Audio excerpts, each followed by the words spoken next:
versículo 20 de Mateus capítulo 5, fala que se a nossa justiça não exceder a dos escribas e fariseus, de modo nenhum entraremos no reino dos céus. São palavras duras do Senhor, né? Então o Senhor vem falando conosco aqui no Sermão do Monte com relação ao caráter do discípulo do reino dos céus, para logo em seguida ele falar do nosso propósito e objetivo aqui na terra, né? Ser luz e ser sal. Então ele fala de um caráter, fala de um propósito, e agora nessa segunda etapa, nessa terceira etapa, né, do sermão, o Senhor vem falar da relação do crente com a lei. Qual é a nossa relação? Qual é a relação que nós temos que ter com a lei que foi dada pelo próprio Deus, né? Então aqui nessa porção o Senhor vai nos ensinar. Como vimos da última vez, o Senhor cumpriu toda a lei moral e toda a lei cerimonial. A lei cerimonial somente Ele poderia cumprir, né? Mas nós vimos também que tem parte da lei, a parte moral da lei, que compete a nós também seguirmos, né? Então, a partir do versículo 21, o Senhor vai nos mostrar como que nós temos que nos relacionar com a lei. Qual é a maneira que nós temos que nos relacionar com a lei.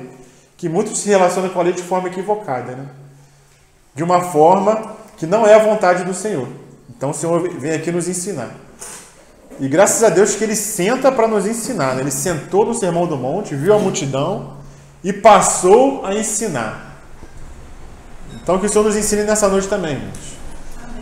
Nos ensine a enxergar a sua palavra de forma correta, com os princípios que Ele vai nos ensinar. Amém? Então como que nós devemos interpretar a lei? Nós devemos ser aqueles que são diferentes dos fariseus e dos escribas. Nós não temos que ser hipócritas, temos que ser diferentes. Porque eles ensinavam coisas para o povo e não faziam. Nós temos que ser aqueles que creem, que ensinam e que vivem aquilo que ensinam. Que a hipocrisia esteja longe de nós. Que nós primeiro possamos ter uma realidade interior. Amém? Então, a partir do versículo 21, o Senhor ele vai nos oferecer uma exposição da lei. E vai fazer um contraponto da forma que os fariseus ensinavam essa mesma lei, né? Então aqui o Senhor vai nos trazer 6 exemplos de como que ele via a lei. Então a partir do versículo 21, o que o Senhor vai falar? Ouvistes o que foi dito aos antigos: não matarás. Versículo 27, irmãos. Ouviste o que foi dito aos antigos: não cometerás adultério.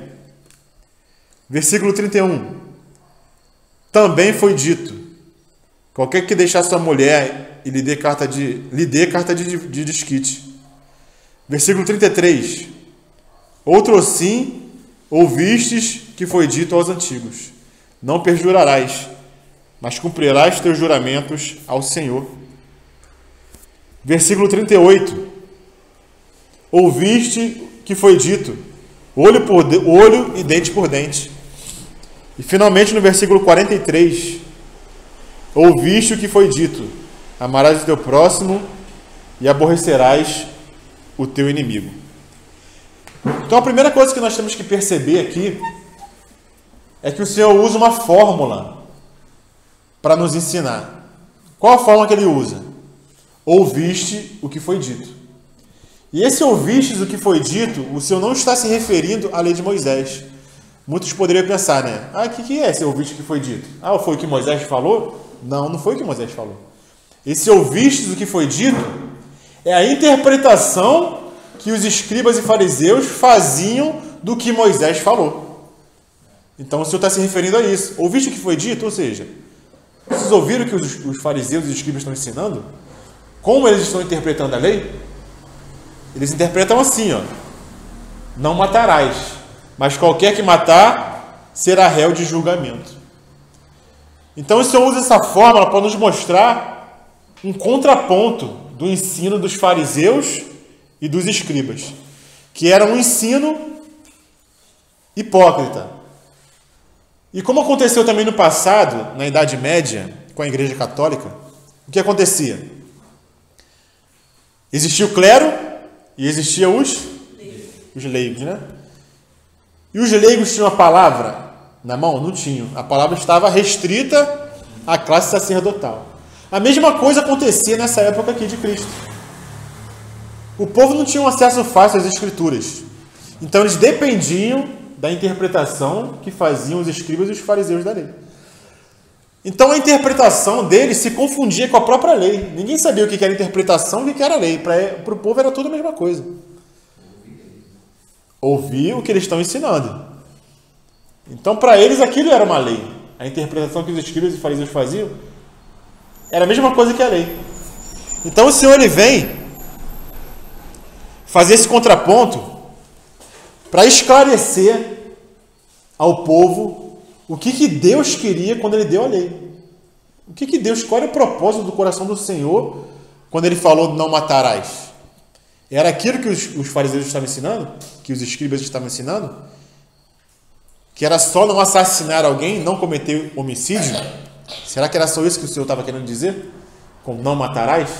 Então o Senhor vai passar a nos ensinar a forma de se interpretar a palavra. Isso para nós hoje, irmãos, vai ser de muita ajuda. Se nós conseguimos pegar ou aprender os princípios que o Senhor usa para interpretar a palavra, nós vamos deixar de cair em muitos erros. Nós vamos sair da letra e vir para o espírito. Porque a letra mata, mas o espírito vivifica. Mas o povo naquela época vivia da letra. Confiava na letra. Confiava que podia cumprir o mandamento do Senhor. Então o Senhor vem falar um princípio de como interpretar a palavra, né? Então o Senhor começa a falar assim: ouviste o que foi dito? Ouviste isso, isso, isso? Eu, porém, vos digo. Olha só que autoridade, irmãos, que o Senhor tem. Os profetas no Antigo Testamento, como é que eles falavam? Ninguém falava assim: eu vos digo isso. Assim diz o Senhor. Ninguém tinha essa ousadia de falar: eu é que estou falando isso. Mas todos os profetas falavam: assim diz o Senhor. Eles eram mero porta-vozes do Senhor. Eles recebiam a palavra do Senhor na profecia e passavam para o povo. Mas aqui o Senhor já vem com uma autoridade divina, porque Ele é o próprio Deus que se fez homem. Ele é o Filho de Deus. Então fala: você ouviu o que foi dito? Eu, porém, vos digo. Então a gente vê que ao final do Sermão do Monte, o povo estava maravilhado, né? Com a forma que o Senhor ensinava. Porque Ele ensinava com autoridade. E não como os escribas e fariseus, que não tinham autoridade. Por quê? Porque falavam e não cumpriam. E não faziam. Mas o povo estava ali naquela condição, né? Dependia deles, achava que através daquele ensinamento teriam a salvação, então ficavam nessa escravidão da letra, né? Então o Senhor ele vem interpretar a lei para nós, né? E ele vem fazer esse contraponto não com a lei de Moisés. O Senhor não vem falar contra a lei de Moisés, mas vem falar contra a interpretação que era feita da lei de Moisés. Ele agrava mais ainda que a lei de Moisés ainda. Ele vem trazer o espírito da lei. O que a lei verdadeiramente queria dizer com não matar? Nós não vamos ver todos esses 6 exemplos que o Senhor trouxe. Vamos ficar só no primeiro, né? Depois nós vamos ver o resto. Mas nós vamos ver um princípio que o Senhor usa, porque é muito importante, irmãos. Se nós tivermos esse princípio de interpretação da palavra, nós vamos ganhar muito do Senhor. Amém? Então, para os religiosos daquela época, a palavra, eles viam a palavra como uma lista de regras a seguir. Era simplesmente uma lista de mandamentos que eles tinham que seguir. E nós não vemos que é muito diferente nos dias de hoje, né? Tem muitos cristãos que acham que o evangelho ou a palavra é uma lista de regras que a gente tem que seguir. Se eu seguir essa regra aqui, seguir isso e isso, amém, vou estar agradando o Senhor. E eles vinham dessa forma naquela época. Se eu simplesmente não matar, amém, não vou estar pecando. Se eu simplesmente não assassinar, eu não vou estar pecando. Se eu não for pego em adultério no ato, para eles estava resolvido, irmãos. Não interessava o coração. Interessava só o ato externo, de não adulterar, de não assassinar. Para ele estava excelente isso, mas o Senhor vem mostrar que a lei ela não está interessada primeiramente numa aparência exterior, mas o Senhor quer nos mudar desde o interior, desde o nosso coração. Então o Senhor ele não nos trata como crianças, irmãos. Nós temos que ter isso em nossa mente. O Senhor, o Evangelho do Senhor, a sua palavra, ele não quer nos tratar como uma criança. A criança, ela é direcionada, ela é educada com o quê? Com pode e não pode. A criança não tem discernimento. Pai, pode isso? Não pode. Por que não pode? Por isso, por isso, por isso. Pai, pode aquilo outro? Não pode. Ou pode. E tem muitos cristãos que vivem hoje dessa forma. Irmão, será que eu posso fazer isso? Será que eu posso fazer aquilo? E não vão para o Espírito que habita no interior do crente, saber do Espírito qual é o direcionamento. Ou seja, não buscam uma vida amadurecida, uma vida crescida. Eles querem saber da boca de alguém, ou do pastor, ou do líder, ou do irmão mais experiente, se pode ou se não pode. Se é pecado ou se não é pecado. E essa não é a vida que o Senhor quer para nós, irmãos. O Senhor, Ele quer que nós cheguemos à estatura de varão perfeito, à estatura de Cristo. Esse é o desejo do coração dele. Mas o povo estava andando daquela forma, como criança. Então, como eu falei na última vez, né, não eram 6.000 regras, né, mas eram 613 regras que os fariseus trouxeram além da lei do Senhor.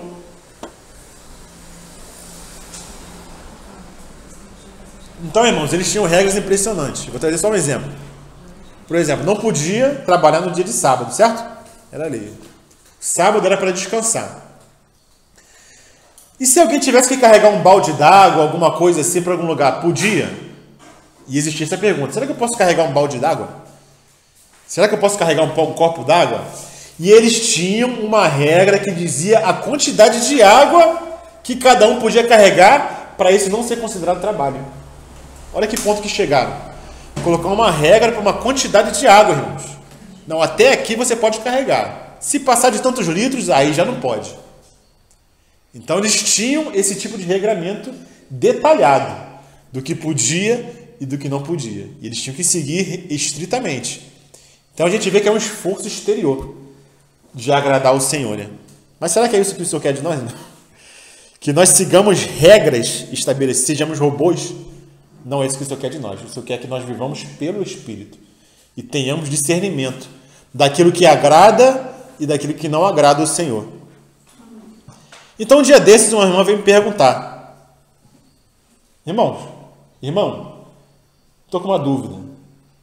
Eu posso comer doce de Cosme e Damião ou não posso comer doce de Cosme e Damião? E a irmã ela queria uma resposta de sim ou não. Pode por causa disso ou não pode por causa daquilo.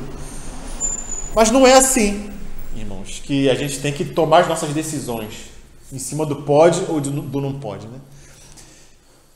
E eu tentei mostrar para ela que não é uma questão de poder e de não poder. E eu perguntei, porque ela falou, né? Lá onde eu reunia, o pastor dizia que podia. Não tinha nada a ver com comer doce de Cosme e Damião, ele liberava. E a gente comia, porque ele falou que podia. Mas um dia eu fui comer o doce de Cosme e Damião e uma irmã que não é crente, uma pessoa que não era crente, uma ímpia, ela veio e perguntou: você come doce de Cosme e Damião? Você não é crente? E aquilo tocou lá dentro dela. E ela sentiu o Espírito Santo falando com ela no interior, incomodando ela. E gerou essa dúvida. E por isso ela veio com a pergunta. Porque ela se sentiu incomodada com aquela pessoa que era ímpia indagando por que ela estava comendo doce de caminho de Damião. E ela não sabia.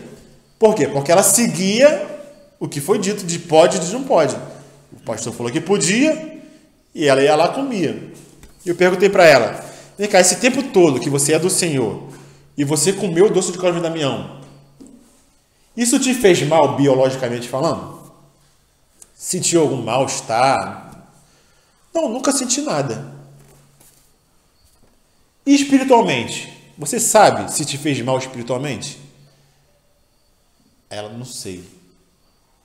Para a gente ver que a gente tem que pensar nas nossas atitudes, não só de forma exterior, se está fazendo mal para o corpo, mas se está fazendo mal para o espírito.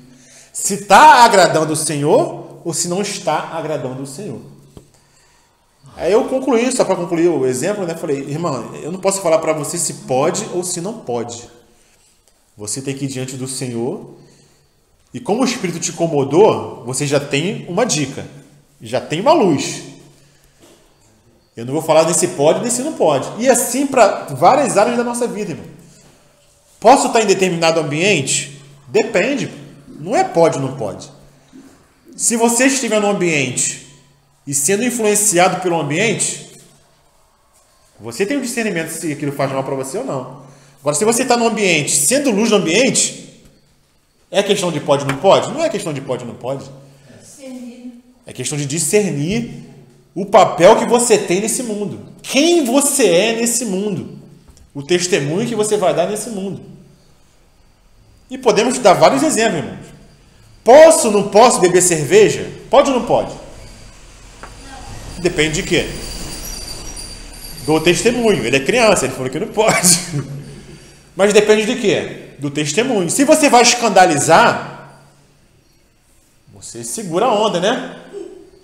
Se você está na sua particularidade, o Senhor é maior do que todas as coisas e conhece o teu coração. Se você sabe que tem problema com bebida, aí não é legal, entendeu? Então não é questão de pode ou não pode. Tudo me é lícito, mas nem tudo convém. Não me deixaria dominar. Vai ter hora que eu vou poder determinada coisa, vai ter hora que eu não poder, que eu não vou poder. Vai ter hora que eu vou poder comer carne, vai ter hora que eu não vou poder, porque vai escandalizar um irmão, entendeu? Então não é questão de regramento. Eu tenho que fazer uma lista de regras do que eu posso e do que eu não posso. Não é assim que se vive a vida cristã verdadeira. Nós vivemos uma vida cristã pautada pelo Espírito, vivendo no Espírito. E Ele vai nos direcionar em cada situação aquilo que nós devemos seguir e aquilo que nós não devemos seguir. Então a vida do cristão, digamos que é um pouco mais difícil, né? E o irmão Martin Lloyd Jones, ele fala que a vida do cristão é como se estivéssemos andando numa corda bamba. Que nós temos que nos equilibrar. Que às vezes vai poder, às vezes não vai poder. Vai depender da nossa maturidade no Senhor. Então o Senhor vem nos mostrar essa luz, esse princípio de interpretação da palavra. Ah, é só não matar? É só não assassinar alguém? Então está tranquilo. Isso eles pensavam. Os fariseus e os escribas pensavam. Se eu não matar ninguém, eu estou tranquilo. Nós vamos ver que não é por aí, né? Eu botei até outro exemplo aqui, mas acho que eu não vou citar. Tem dúvidas de irmãos com relação à questão sexual, né? Posso determinado tipo de sexo? Não pode? É discernimento do Senhor, irmãos. Se é lícito ou se não é lícito. Eu botei aqui, só citei porque eu botei aqui, né, irmãos? Mas existe esse questionamento, né, do pode ou não pode. Até nessas questões. Então, em cada oportunidade, é sempre o mesmo princípio básico, irmãos. Ou seja, nós devemos conhecer o coração do Senhor. Buscar conhecer por meio da palavra qual é a intenção do Senhor, qual é a vontade, qual é o propósito. Então, que nós possamos vencer essa etapa do pecado, né? Porque muitos cristãos, na sua imaturidade, ainda vivem nessa etapa do pecado. Posso? Não posso. Devo? Não devo. E se alguém fala que pode, a consciência está apaziguada. Então, ele vai e faz. Então, o que é importante, irmãos? É só o que está escrito? É só a letra da lei? Não. O importante é o espírito da lei. O que está no coração do Senhor quando Ele fala determinada coisa, quando Ele dá determinado mandamento. Então é no espírito da lei que nós temos que nos aprofundar. Não só na letra, num papel branco. Mas saber qual a intenção. E era o que o povo não fazia naquela época. Eles não procuravam saber o que estava por trás do que estava escrito. Por que temos que matar um cordeiro? Por que o povo, quando saiu do Egito, teve que botar sangue no umbral da porta? Eles não perguntavam por quê. Por que essa simbologia toda? De onde vem isso? Qual o propósito do Senhor? Simplesmente eles cegamente, toda vez sacrificavam o animal. Ah, perdoa o pecado? Então vamos lá. Por que meu pecado é o animal que vai perdoar? Por que se eu matar ele, meu pecado vai estar perdoado? O que o animal tem a ver comigo? Não perguntavam, não indagavam, entendeu? Então o Senhor não revelava. Porque eles não tinham interesse de saber. Não tinham interesse de conhecer o coração do Senhor, entendeu? Então eles viviam dessa forma. Então o Senhor vem nos ensinar como interpretar a lei de forma correta. Amém? A letra mata, mas o Espírito vivifica. Se quiser viver só pela letra, irmão, vai morrer. Você não vai conseguir cumprir o que o Senhor quer. Então, o propósito da letra, irmãos, qual o propósito da letra? Qual o propósito da letra mesmo que eu estou falando? Dessa letra aqui, ó, que está escrito. Dos mandamentos do Senhor. Qual o propósito dessa letra? O irmão Martin Lloyd Jones fala: o propósito da letra é apenas o de dar corpo ao Espírito. Mas o Espírito é o elemento que realmente importa. E jamais a mera letra. A letra tem o seu papel? Tem, claro que tem. Se não fosse a letra, nós não conheceríamos o que o Senhor falou. Então a letra tem um papel. Mas qual é o papel da letra? Dar corpo ao Espírito. Entendeu? Ser visível para nós. Mas nós não temos que parar aí na letra. Temos que nos aprofundar no que o Espírito quis nos dizer com a letra que está escrita. Então o objetivo final de todo o ensino bíblico é que você e eu venhamos a conhecer a Deus. Esse é o propósito. Conhecer o Senhor. Conhecer a vontade dele para que nós possamos ser transformados, né? Então o que importa é o Espírito e não a letra. Os elementos importantes são o intuito, o propósito e o objetivo da lei, né? Aquilo que precisamos evitar a qualquer custo em nossas vidas cristãs é essa fatal tendência de vivermos a vida cristã como algo independente de um relacionamento direto, verdadeiro e vivo com o nosso Deus. Então, o que acontecia nessa época? Eles tinham um cumprimento de uma regra, mas não tinham um relacionamento com o Pai. Eles simplesmente cumpriam uma regra. Mas cadê o relacionamento com o Pai, que não havia? Para eles, cumprir uma regra, estava tudo certo. Estava tudo tranquilo. Então, como se alguém falasse hoje em dia, né? Eu posso parar de fumar, eu posso parar de beber, eu posso parar de jogar. E tem alguma coisa de errado nisso? Tem alguma coisa de errado em não matar? No que eles defendiam? Não, até não tem nada de errado.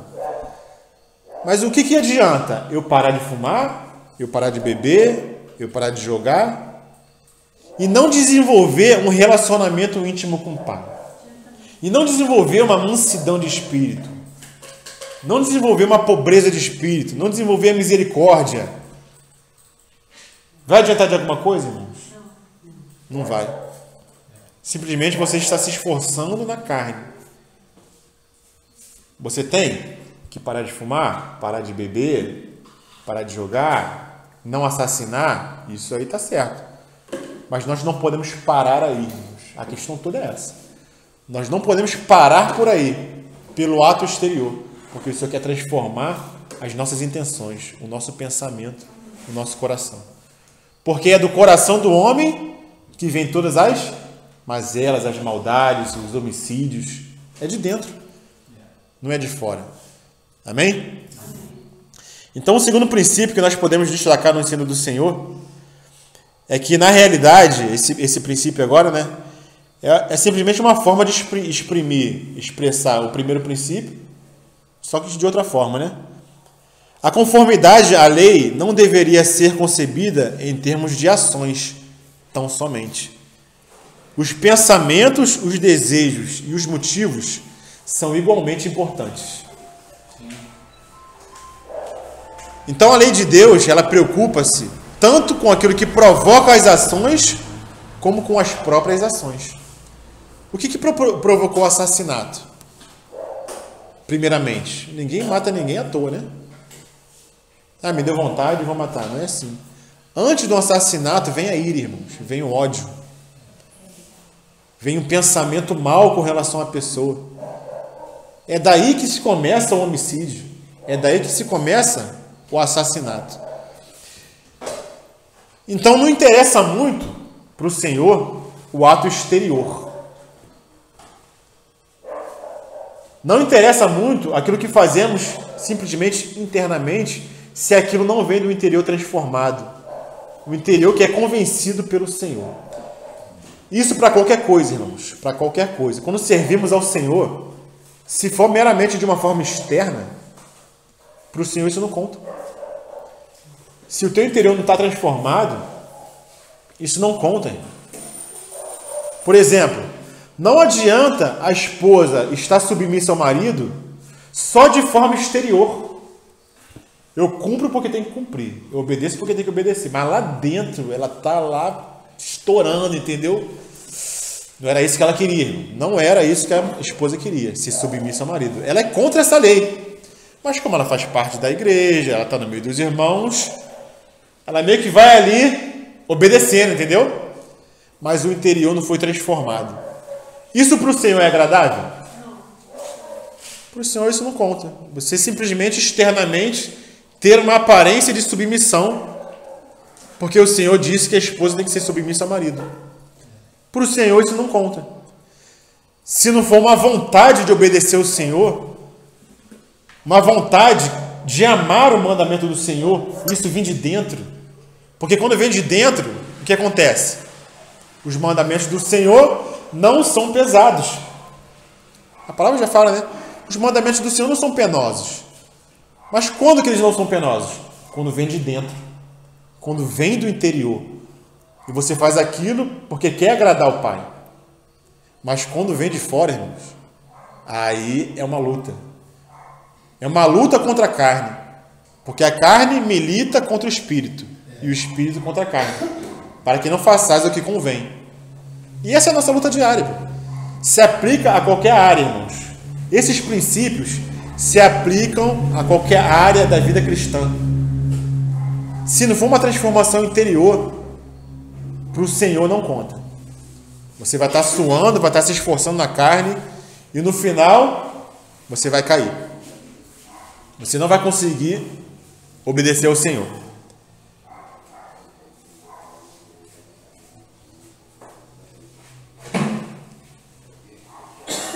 Então lá em Lucas, irmãos, alguém pode ler Lucas capítulo 16?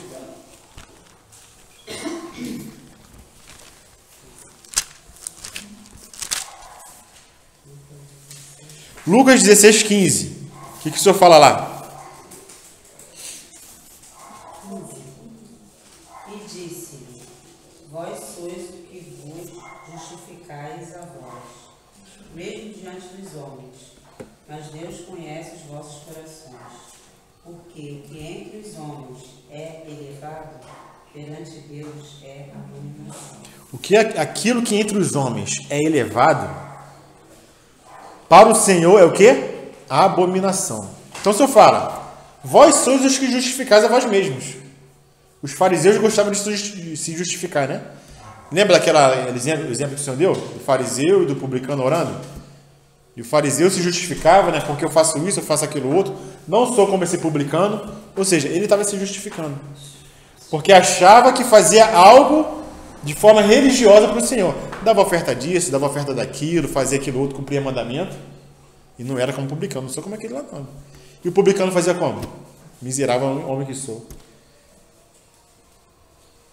E ele saiu justificado. Então, vós sois os que vos justificais a vós mesmos diante dos homens. Mas Deus conhece os vossos corações. Pois aquilo que é elevado entre os homens é abominação diante de Deus. Então, o que eles queriam aparentar para os homens? Não, aquele lá está jejuando. E ficava com aquela cara batida, né? Pô, aquele lá jejua, né? E orava nas praças para aparecer para os homens, mas aquilo que é elevado entre os homens, para o Senhor é abominação, porque não vem de um coração transformado, né? Então, o terceiro princípio que nós podemos extrair daí também é que nós deveríamos conceber a lei, ou entender a lei, não apenas negativamente, mas também de forma positiva. O que isso quer dizer? A lei fala para não fazer, então eles não faziam. Mas a lei não falava somente para não fazer, falava para fazer algo, mas eles não faziam. Porque qual que é o resumo da lei? A lei se resume em quê? Vocês não sabem em que se resume toda a lei? Amar a Deus sobre todas as coisas e ao próximo como a ti mesmo. Esse é o resumo da lei. Quer seguir a lei? Ama a Deus sobre todas as coisas e ao próximo como a ti mesmo. Mas eles só cumpriam a lei de forma negativa. Ah, não estou matando? Tá tranquilo. Não preciso amar de forma positiva, meu irmão. Já não estou matando, tá tranquilo. Então a lei não é isso, a lei do Senhor. Ela tem um lado negativo de não fazer, mas tem um lado positivo de fazer. Então, os judeus seguiam a lei somente dessa forma, de forma negativa, né? E o último princípio que nós podemos extrair daí, irmãos, é que o propósito da lei, conforme nosso Senhor expôs, não é o de conservar-nos em uma atitude de obediência a certas regras opressivas, mas é o de promover o livre desenvolvimento de nosso caráter espiritual. Se for de forma externa, o cumprimento da lei, nós vamos achar que a lei é opressora. A lei é muito pesada. Não temos como cumprir. Mas o Senhor não quer isso de nós, irmãos. O Senhor quer que nós cheguemos à estatura da plenitude de Cristo. A estatura de varão perfeito. Porque o quê? O que acontece? Ela vem de dentro e não vem de um esforço exterior. Então a finalidade do Evangelho é nos levar à liberdade da glória dos filhos de Deus. O Senhor ele quer nos libertar, irmãos, do peso do cumprimento de uma lei externa. Porque o Espírito veio habitar em nós para nos capacitar. A graça nos foi dada para nos capacitar a agradar o coração do Pai. Então nós simplesmente não vamos matar? É simplesmente isso? Então o Senhor fala, né? Ouviste o que foi dito aos antigos: não matarás, mas qualquer que matar será réu de juízo. Mateus capítulo 5, versículo 21. Eu, porém, vos digo que qualquer que sem motivo se encolerizar contra o seu irmão será réu de juízo. E qualquer que chamar o seu irmão de raca será réu do sinédrio. E qualquer que lhe chamar de louco será réu do fogo do inferno. Então o Senhor vem fazer esse contraste, né? Como que nós devemos interpretar a lei? É só não matar? Porque para os fariseus eles achavam que estava cumprindo a lei de forma perfeita, né? E até Paulo, irmãos, o apóstolo Paulo, quando ainda era Saulo, ele achava que estava cumprindo a lei perfeitamente. Lá em Filipenses capítulo 3, algum irmão pode ler, por favor? Filipenses capítulo 3, versículo 6. Filipenses 3:6. Segundo o zelo perseguidor da igreja, segundo a justiça que há na lei irrepreensível. Está vendo o que Paulo achava? Segundo a justiça que há na lei, eu era irrepreensível. Por quê? Porque ele seguia a lei da forma que os fariseus ensinavam. Da forma que ele aprendeu. Se eu não estou matando, eu estou seguindo a lei de forma perfeita. Se eu não estou adulterando, eu estou seguindo a lei de forma perfeita. E ele achava que até perseguindo a igreja, ele estava seguindo a lei de forma perfeita. Então, segundo o zelo perseguidor da igreja, ele achava que tinha que perseguir a igreja. Porque achava que a igreja, os cristãos, faziam parte de uma seita que queria destruir o judaísmo. Então, para ele tinha que assassinar os cristãos. Segundo a justiça que é na lei, irrepreensível. Ele se achava irrepreensível. Porque a lei falava para não matar e ele não matava. A gente vê no relato de Atos que Paulo matou algum cristão. Ele chegou a apedrejar alguém, a matar alguém? Não chegou às vias de fato. Mas ele consentia com a morte dos cristãos. E para o Senhor ele estava assassinando. Mas para ele mesmo, pelo que eu entendia da lei, ele estava certinho. Ele estava cumprindo de forma perfeita. E ele era zeloso. Para ver que ele não matou ninguém, irmãos. Ele consentia na fala da morte de Estevão, né? Ele segurava lá a roupa de quem iria matar. Ele estava consentindo, ele concordava. Ele pediu até carta branca para pegar. Sim, para perseguir. Mas ele mesmo... Ele mesmo não assistiu. Por quê? Por causa desse mandamento, não matarás. Coisa, né? E ele queria cumprir a lei de forma perfeita. Então ele mesmo não matou. Mas ele consentia, ó, quer matar? Mata ele, tá tranquilo. Mas eu mesmo não vou meter a mão. Para ele estava perfeito. Não tinha nada de errado nisso. Então para ele estava tudo certo, irmãos. Então, não matar não queria dizer que não havia casos em que o Senhor permitisse também que houvesse morte. Quando a lei fala para não matar, não matarás, existia na lei casos em que se podia matar. Por exemplo, em tempo de guerra, Israel podia matar. Isso não ia contra a lei do Senhor. Para legítima defesa, existia a possibilidade de matar. Existia casos de pecados na lei que a lei mandava matar. Então esse não matarás é não cometer homicídio de forma proposital, sem motivo. Você assassinar alguém, é disso que a lei está falando, né? Então a segunda coisa que eles faziam de errados era confinar as sanções a meras punições de magistrados civis. Porque ele falava o quê? Não matarás. Quem matar, mas qualquer que matar será réu de juízo. Ele simplesmente falava que você ia para um julgamento se você matar. Um julgamento de homens, um julgamento civil. Você podia ser punido nesse julgamento civil.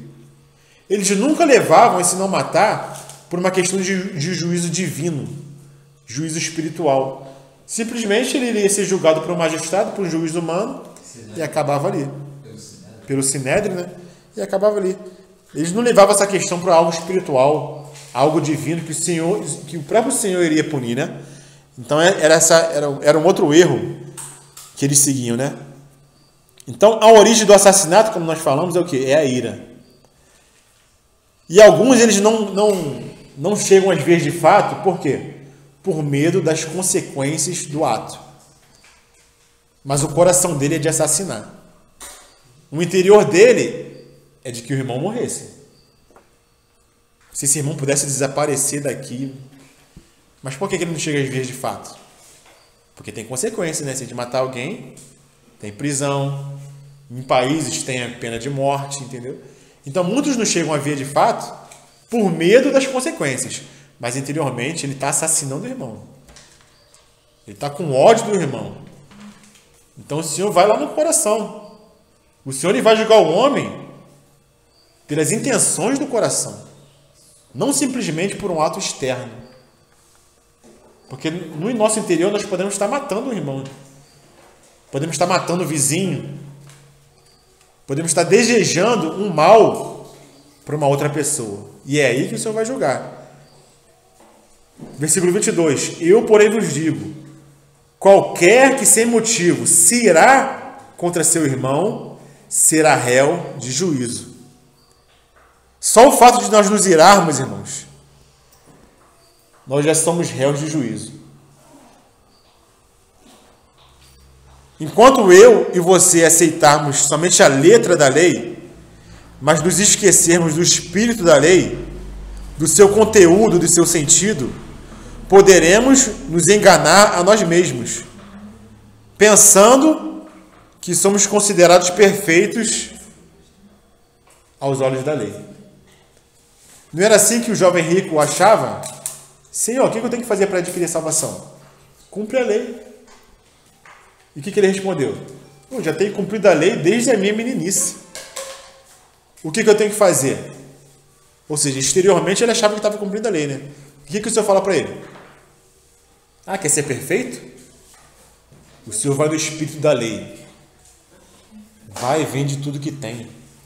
Dá aos pobres e terá um lugar no céu.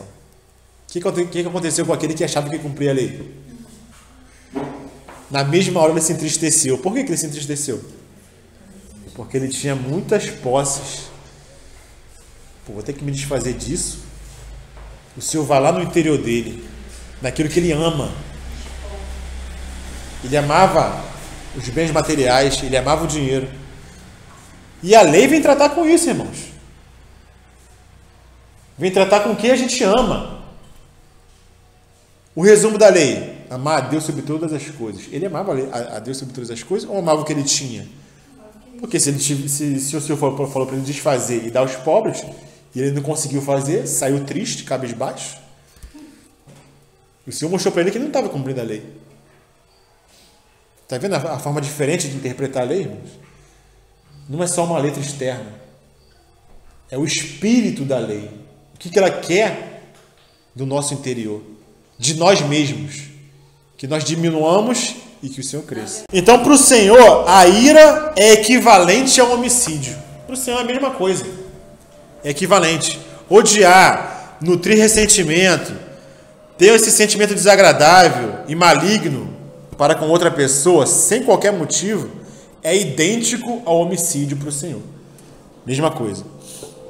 E o irmão uma vez contou um exemplo, né? E a gente vê passar isso toda hora no jornal, irmãos. Por causa de 5 minutos de ira. 5 minutos de ira.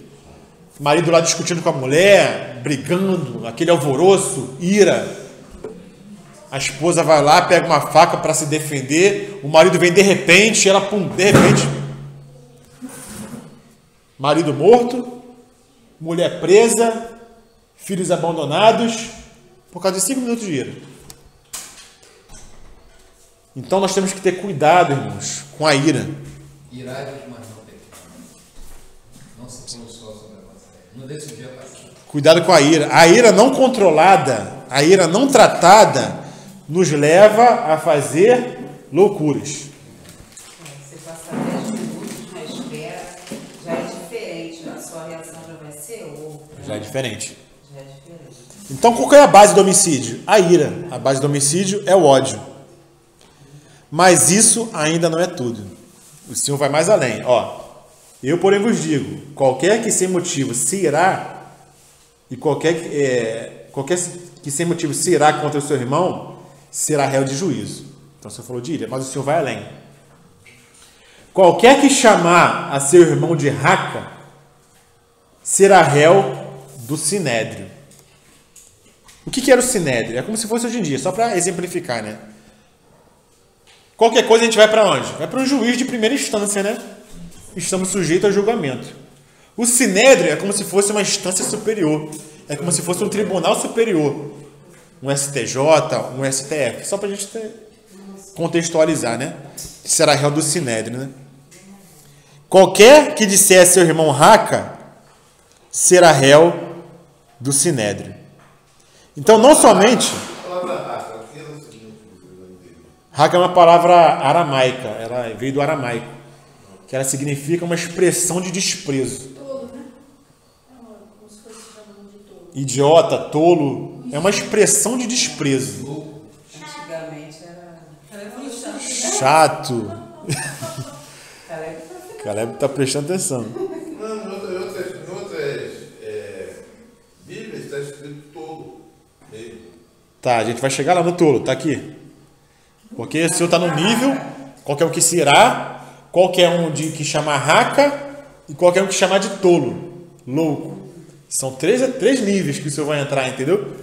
Então o que quer dizer a palavra raca? Raca é uma expressão que vem do aramaico, né? Que quer dizer sujeito indigno. É uma expressão de desprezo. É como se você tratasse um outro ser humano como um objeto, como uma mercadoria. Entendeu? Não vale nada.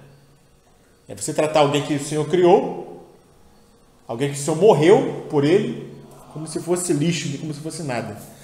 E o irmão Hernandes Lopes diz que essa expressão, ela significa eu cuspo em você. É como se você estivesse cuspindo na cara de alguém, desprezando mesmo, né? Pai, Oi. passaram como vendiam os escravos. Isso. Tratava o escravo como nada, desprezável, entendeu? Era como se fosse uma mercadoria. Isso é raca. E não foi assim que trataram o nosso Senhor? Quando prenderam ele? Não cuspiram na cara dele? Aquilo ali é uma expressão de raca. Desprezível, entendeu? Serve para nada. Então o Senhor fala que qualquer que chama seu irmão de raca será réu, está sujeito ao sinédrio. Porque quando vier um reino milenar, o sinédrio será restabelecido. E quem julgará as nações, irmãos? Quem julgará os homens? Serão os vencedores. Paulo fala, né, aos Coríntios, vós não sabeis que vós julgarão os homens e os anjos? Então o sinédrio será restabelecido. E se acontecer algo dessa maneira, naquele período do milênio, alguém cometer esse tipo de erro, vai estar sujeito ao sinédrio. E vai ser julgado pelo sinédrio. Não esse sinédrio mundano, carnal dessa época. Mas o Senhor já está apontando para algo que vai acontecer. Então, raca tem esse sentido de desprezo, uma expressão de desprezo, né? E tem um irmão que acrescenta, né? O irmão fala o seguinte, que chamar alguém de raca era o mesmo que chamá-lo de estúpido, de idiota, de alguém imprestável, né?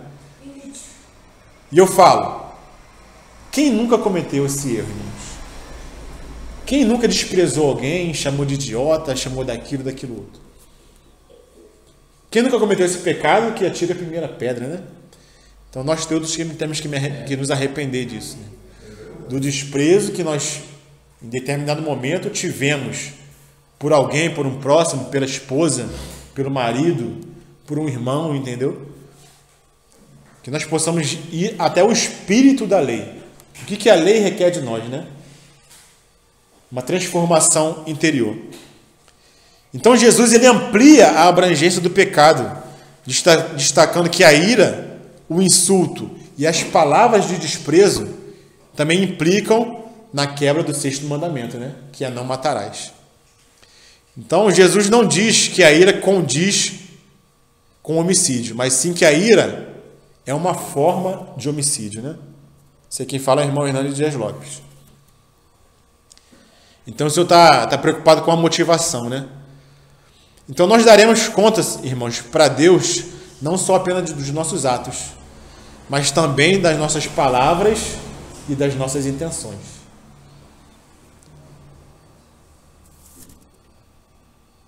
Então, prosseguindo aqui, irmãos. O Senhor passou para o 3º ponto, né? No próprio versículo 22, o Senhor continua. E qualquer que lhe chamar de louco será réu do fogo do inferno. A gente vê que vai se estreitando, né? No primeiro está sujeito ao juízo, ao julgamento, depois está sujeito ao sinédrio e agora está sujeito ao fogo do inferno. E esse inferno aqui, a palavra no grego é geena, a geena de fogo, né?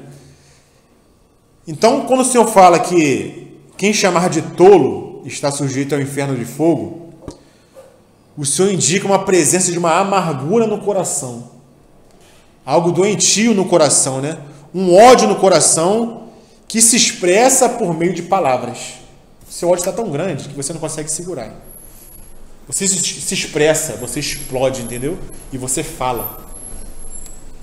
Então o Senhor fala que está sujeito ao fogo do inferno, né? 1 João, André, capítulo 3. Para a gente ver que esse ensino do Senhor do Sermão do Monte, ele foi levado a cabo pelos apóstolos quando ensinavam nas suas epístolas. Isso aqui é o pano de fundo, irmãos, da vida dos apóstolos, de João, de Pedro, de Paulo. Então, o que fala em 1 João, capítulo 3, versículo 15? 1 João 3,15. Todo aquele que odeia a seu irmão é assassino. Não é a mesma coisa que o senhor está falando aqui? Mesma coisa. Qualquer, irmãos, qualquer um que odeia seu irmão é homicida. Continua, André. Ora, vós sabes que todo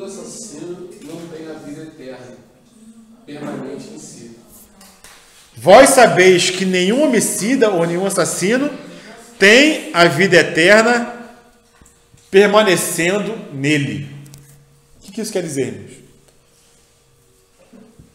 Qualquer que odeie seu irmão é homicida. E vós sabeis que nenhum homicida tem a vida eterna permanente nele.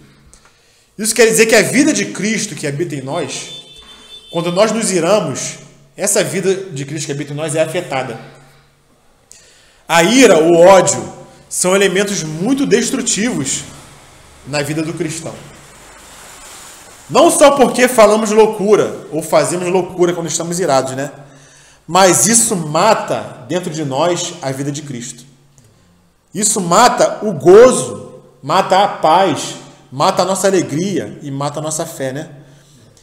Isso vai apagar o espírito dentro de nós. E Paulo fala, né? Não apagueis o espírito. Existem muitas formas de apagar o espírito dentro de nós, irmãos. Uma das formas é a ira, é o ódio, é o rancor, é o ressentimento.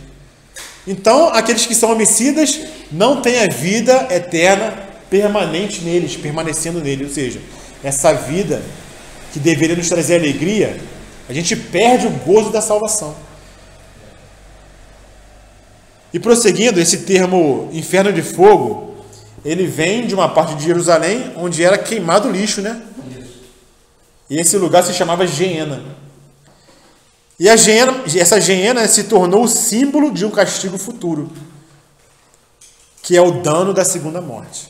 Então, se eu falo que esse tipo de pessoa, ela está sujeita ao fogo do inferno, ou seja, está sujeito ao dano da segunda morte. E esse é um assunto que nós deveríamos fazer uma série de estudos sobre ele, que é o dano da segunda morte.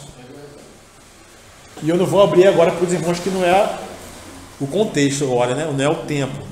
Nós ainda iremos tocar sobre esse assunto. Mas já podemos guardar no nosso coração e na nossa mente, irmãos. Aquele que se ira contra o seu irmão, ele chama de tolo, de raca, ele está sujeito à hiena de fogo. Ele está sujeito ao dano da segunda morte. Porque o Senhor trata como homicida. Então, assim, a ira não é uma emoção errada, entendeu? O próprio Senhor, ele se irou. Ele chamava os fariseus de quê? Raça de víboras, hipócritas, cego, insensato. Ele chamava. A gente não deve confundir. Porque o Senhor, ele não dava lugar para o diabo. Ele se irava. E a ira do Senhor era uma ira justa. Então o Senhor, ele tinha posicionamentos firmes, que é diferente. Muitas vezes a pessoa confunde, né? Um posicionamento firme, uma decisão firme com ira. Não estou irado, estou me posicionando firmemente. Porque o Senhor tinha zelo da casa de Deus, não é isso que a palavra fala? O zelo da sua casa me consumiu. Então, quando o Senhor chegou lá no templo e viu aqueles cambistas, aqueles vendedores, o que o Senhor fez? Tirou lá o cinto, né? Derrubou mesa para tudo quanto é lado, saiu chicoteando todo mundo. O Senhor pecou? O Senhor não pecou. O Senhor está virado. Porque o zelo da casa do Pai tomou conta dele. O cuidado, entendeu? Dentro da casa do meu pai fazer isso aqui, se posicionou firmemente. Mas o Senhor não pecou? Então, pecado não é em si mesmo, não é um pecado. Isso é um ato profetizado. Oi? Esse ato é profetizado, que aconteceria. Sim, ela está lá em Salmos. O zelo da sua casa me consumiria. Entendeu? Então, se o Senhor odeia algo, nós também temos que odiar. Se o Senhor se ira com algo, nós também devemos nos irar. Com o que nós devemos nos irar? Lá em Salmos fala: vós que amais o Senhor, detestai o mal. A gente que ama o Senhor, devemos detestar o mal. Odiar o pecado. Salmo 97, versículo 10. Quer abrir lá? Vamos lá. Salmo 97, 10.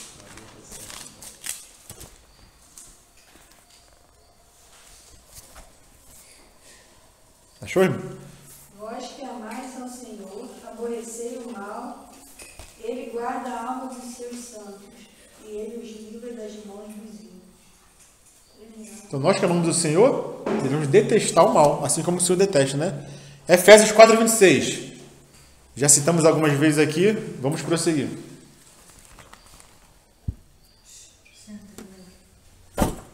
Efésios 4:26. 4:26. Isso. Irai-vos e não pequeis, não se põe o sol sobre a vossa ira. 27? Não deis lugar ao diabo. Ou seja, irai-vos e não pequeis. Não se ponha o sol sobre a vossa ira. Ou seja, nós devemos nos irar ou podemos nos irar por quanto tempo, irmãos? 24 horas, né? Não deixar o dia passar. 4:26, né? 4:26. 4, 26 e 27. O Senhor nos permite nos irar, mas o sol não pode passar sobre a nossa ira. Aquilo não pode ser algo permanente em nós. Isso não deve ser confundido com posicionamento firme contra o erro, posicionamento firme contra o pecado. São coisas diferentes, entendeu? Mas aí você está irado, desejar o mal, entendeu? Desejar a morte de alguém, aí você já vai estar pecado. Irai-vos, mas não pequeis. Não deixe que o sol se ponha sobre a sua ira. Não deixe lugar ao diabo. Quando você faz isso, deixa o sol se passar, aquilo permanece, está dando lugar para o diabo, irmãos. O diabo vai ter um terreno fértil para trabalhar no seu coração. Um terreno fértil. Então a ira do nosso Senhor sempre foi uma ira justa, uma indignação santa. Por quê? Porque o Senhor tem equilíbrio e nós não temos equilíbrio. Então nós não devemos nos vingar de ninguém. Porque se nós formos nos vingar de alguém, nós vamos nos vingar de forma totalmente desequilibrada. Ou nós vamos ir além do que a pessoa merece, ou nós vamos ficar aquém do que a pessoa merecia. Então nós vamos estar pecando. Então a palavra fala o quê? A ira de Deus se revela do céu. Romanos capítulo 1, versículo 18. A ira do Senhor se revela do céu contra todo o quê? Impiedade e perversão dos homens. A ira do Senhor se revela, irmãos, dos céus. Mas ele pode se irar? Pode, porque ele se ira de forma equilibrada. Ele vai pagar certinho. Nem mais, nem menos. Porque cada um merece. Ele vai saber retribuir. Amém, irmãos? Por isso entra aquele, não julgar, a gente não pode, quem somos nós? Julgar no sentido de condenar, né? A gente não, é esse. Deixa para o Senhor. Porque se a gente for julgar, vai acontecer o quê? O que Tiago e João fizeram. O que eles perguntaram para o Senhor?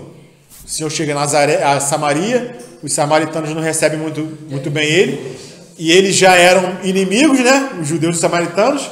O que João e Tiago pedem para o Senhor? Senhor, quer que a gente faça fogo descer do céu e consome todo mundo? Olha só o coração do homem. Né? Ou seja, não é assim. Eu não vim matar ninguém, eu vim salvar. O Senhor responde para eles, né? E um outro exemplo, né? Que está lá, que usa a mesma palavra. Essa palavra ira que está aqui em Mateus capítulo 5, em se encolerar, é a mesma palavra que usou o filho mais velho, o irmão do filho pródigo, quando ele viu que o pai fez festa, que o irmão tinha esbanjado tudo, e quando ele volta, o pai faz festa, bota uma roupa bonita dele. O que aconteceu com o irmão mais velho? O irmão mais velho se irou contra o seu irmão mais novo. Se indignou. É a mesma palavra que está aqui. Aquele que se irá contra o seu irmão, Caim, mesma coisa. Se indignou. E foi que ele retribuir. O que ele fez? Matou. E José também, os irmãos dele, tudo por causa de inveja, ciúme. Mesma coisa. Foi brotando aquele sentimento ali e foi. Tem diversos exemplos, irmãos, na palavra. Então Deus abomina o mal, e quanto mais santos nos tornamos, tanto mais indignação sentimos contra o pecado, contra a injustiça, contra a maldade, contra o orgulho, né? Porque se a gente não sentir indignação contra isso, a gente não vai estar sendo sensível, como o Senhor é sensível a essas questões, né? Então, assim, jamais devemos nos vingar contra uma pessoa. É o que está lá em Romanos, né? Porque Deus diz: não vos vingueis a vós mesmos, amados, mas dai lugar à ira, ou seja, Deixa a ira de lado. Porque está escrito, minha é a vingança, eu recompensarei, diz o Senhor. Então, o que vai adiantar eu mirar contra o irmão, querer retribuir, se o Senhor diz que a retribuição é dele? Então espera no Senhor. O Senhor sabe todas as coisas, irmãos. E Ele vai retribuir. Amém? Amém. Então, já caminhando para o final. O Senhor prossegue, né? Voltando lá para Mateus. Versículo 23. Portanto, se trouxeres a tua oferta ao altar, e aí te lembrares de que teu irmão tem alguma coisa contra ti, deixa ali diante do altar a tua oferta, vai, reconcilia-te primeiro com teu irmão, e depois vem e apresenta a tua oferta. Então, irmãos, o Senhor Ele vai nos lembrar. Portanto, se trouxeres a tua oferta e ali no altar te lembrares que teu irmão tem algo contra ti. Quando nós cometemos algo contra alguém, irmãos, ofendemos, e vamos diante do Senhor querendo oferecer algo para o Senhor, o Senhor Ele vai nos lembrar. Ele vai nos lembrar. Ou nós obedecemos, ou nós não obedecemos. Porque Ele fala, se te lembrares que teu irmão tem alguma coisa contra ti, ou seja, se teu irmão tem alguma coisa contra ti, quer dizer que você fez algo contra ele. Esse é o sentido. Então o Senhor vai te lembrar, ó, você fez algo contra teu irmão, e ele está triste, está ressentido contigo. Você magoou ele. Não adianta você vir aqui oferecer uma oferta se primeiro você não reconciliar com teu irmão. Para o Senhor não vale nada, irmãos. Se nós sabendo, porque o Senhor fala no nosso espírito, assim como falou no espírito da irmã, né? Ó, esse doce de Cosme e Damião aí, ó, dá uma olhada nisso aí. Ela sentiu no interior. E todo cristão vai sentir no interior algo de errado que fez, né?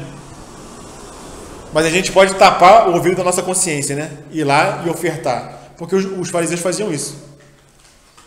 Eles, com as ofertas, com as obras que eles faziam, eles achavam que estava agradando o Senhor. E não esquentavam para a vida do irmão, entendeu? Se estava tratando bem o irmão, se estava amando. O que eles mais faziam era julgar o irmão, condenar o irmão. Iam lá com a maior cara de pau, ofertava dízimo daquilo outro, jejuava, orava, lavava as mãos antes de comer, não trabalhava no sábado e achava que com isso estava tudo resolvido. Se você sabe que fez algo contra o seu irmão, antes de ofertar algo para o Senhor, vai e reconcilia-te com o teu irmão primeiro.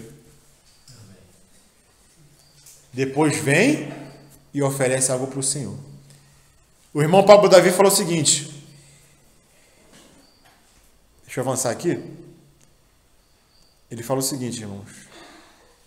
O altar mais sagrado do cristão diante de Deus é o quê? É o coração. E se o seu coração está fedendo a ira, a rancor, a amargura, Deus não pode receber nada que você faz. Porque o altar do cristão para o Senhor é o coração. Isso é tremendo, hein? O altar do cristão para o Senhor é o coração. Então, irmãos, não tem porém, né? Não tem mais. Ah, mas que meu marido fez isso comigo. Ah, mas que minha esposa fez isso comigo. Não tem mais. Não existe mais para o Senhor. Não se trata do que os outros fazem para você, mas do que há no nosso coração. Ah, mas fulano de tal fez isso. Não é motivo para você assassinar o irmão no teu coração. Não justifica. Ah, que meu marido não elogiou a comida que eu fiz. Que meu marido não traz flores. Ah, que meu chefe fez isso. Ah, que o irmão fez aquilo outro. Ah, que minha esposa não me considera. Não tem motivo. Não tem mais. No reino dos céus não entra ira, não entra amargura, não entra ressentimento. Se a vossa justiça não excederem muito a dos fariseus e dos escribas, não podereis entrar no reino dos céus. Amém, irmãos? Amém. Então, termino por aqui. Essa palavra, né? Que o Senhor possa nos ajudar, né? Parei no 24. Mas tem 25, né? Vamos terminar no 25? Só ler? 25.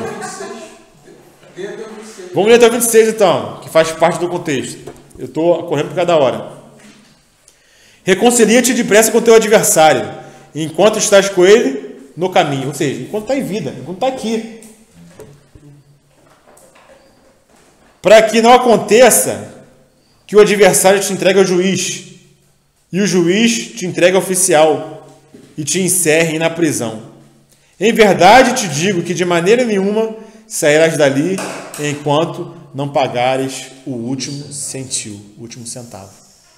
E tem o exemplo de um irmão, só para finalizar, um exemplo que o irmão conta, né? O irmão Pablo Davi conta esse exemplo. Teve um irmão lá na Colômbia que sabia que tinha feito algo para outro irmão e tinha que pedir perdão. Tinha que pedir perdão. E o Senhor falava com ele, tem que pedir perdão. E ele todo ano falava, não, esse ano eu vou chegar para o irmão e vou falar. E não falava. Não, esse ano eu vou falar com o irmão. Passaram-se 7 anos, irmãos. 7 anos. Ele, não, esse ano, aqui na conferência que vai ter lá, né, no retiro que vai ter, não, lá no retiro eu vou pedir, para chegar para o irmão e pedir perdão. Esse ano eu resolvo essa questão. Aí foram para o retiro, né? Foram lá para a comunhão. Aí o irmão lá recebe uma ligação, outro irmão recebe uma ligação. Aí ele vai e comunica, irmãos, vamos orar porque o irmão fulano de tal acabou de falecer.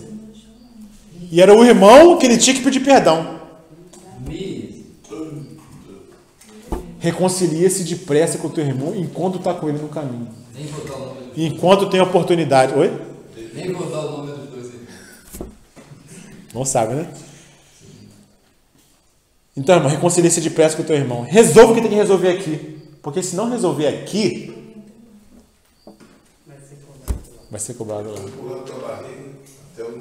Amém, irmãos? Eu creio que o Senhor falou no nosso coração hoje, né? Amém. Que nós possamos ir para o espírito da lei. O problema todo é Não só para a letra, né?